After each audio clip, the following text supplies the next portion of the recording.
Chapter 29. Word spreads. The moment we heard that Yohanan the Baptizer, Yeshua's cousin, had been put in prison by Antipas, the son of Herod, something significant changed. I never really knew Yohanan, but I knew how close the cousins were. Before Yohanan's arrest, Yeshua almost always kept a low profile, his temple outburst being an exception. Even his own mother had been the one to persuade him to act at the wedding, and the meeting with Nicodemus had been completely private. Even his encounter with the woman in Sychar, even though it had been a clear indication of who he claimed to be, the moment took place in Samaria. So few were ever going to take that seriously.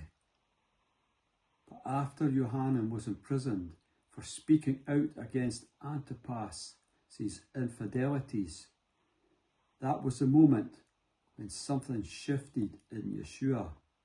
From then on, he was all in, non-stop. Tell the world and show the world. There was no more hiding, no more wondering about whether the time was right. And what he did next would be sure to get Antipas' attention, the very man who arrested Yohanan the Baptizer. We were back in Cana one day, the place where Yeshua had turned those jars of water into fine wine, when suddenly one of the king's officials came running up to Yeshua. He had heard news that he was in town. The king's official then humbly knelt before Yeshua. This got my attention.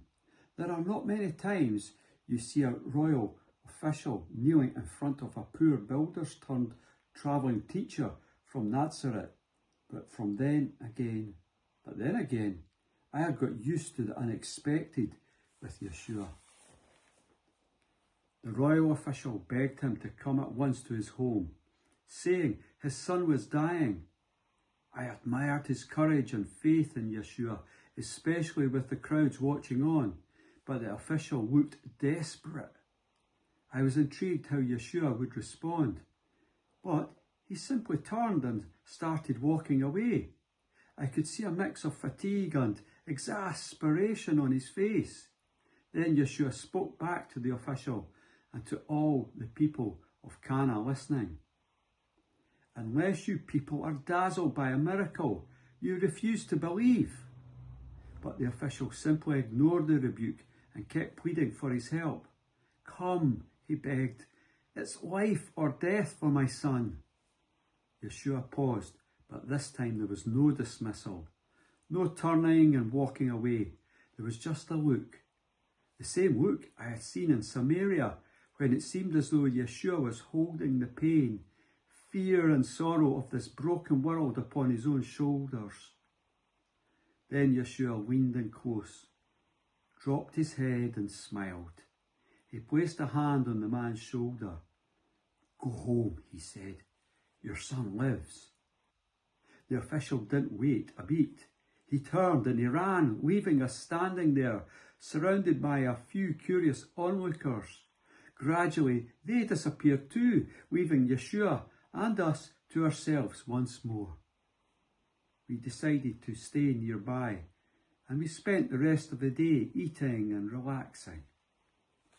It was one of the last times that it was easy for us to be alone together. 2 days later, we were still in Cana, buying breakfast at the market. Yeshua had gone off to be alone in the hills, which he often did, especially first thing in the mornings. Suddenly, I spotted a man hurrying towards us. He was rich and clearly not used to rushing around after people. He was drenched in sweat, out of breath, and talking in a hushed tone. Is it true? Are you one of his followers? Why, what has happened, I asked. The rabbi you're with, Yeshua, did he really tell the official that his son would live? Did you see them talking? I did. I heard their conversation with my own ears. And when did he say it was? Was it sometime around the 7th hour? I don't know for sure, but yes, probably sometime just after midday.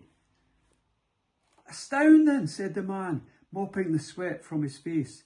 The boy is my nephew, and I was there all morning while my brother came to find your Yeshua. We all feared the boy would be dead by nightfall. It was not looking good at all. He paused. But then, without warning, right around the 7th hour, the boy just suddenly sat up, perfectly healthy, like nothing had ever happened. The man shook his head as he recounted the story.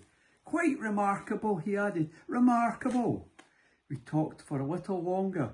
Then I watched the man scurry around the market, telling anyone and everyone who would listen what had happened. The news had spread like fire. When Yeshua came back to the village an hour later, we were still in the market centre.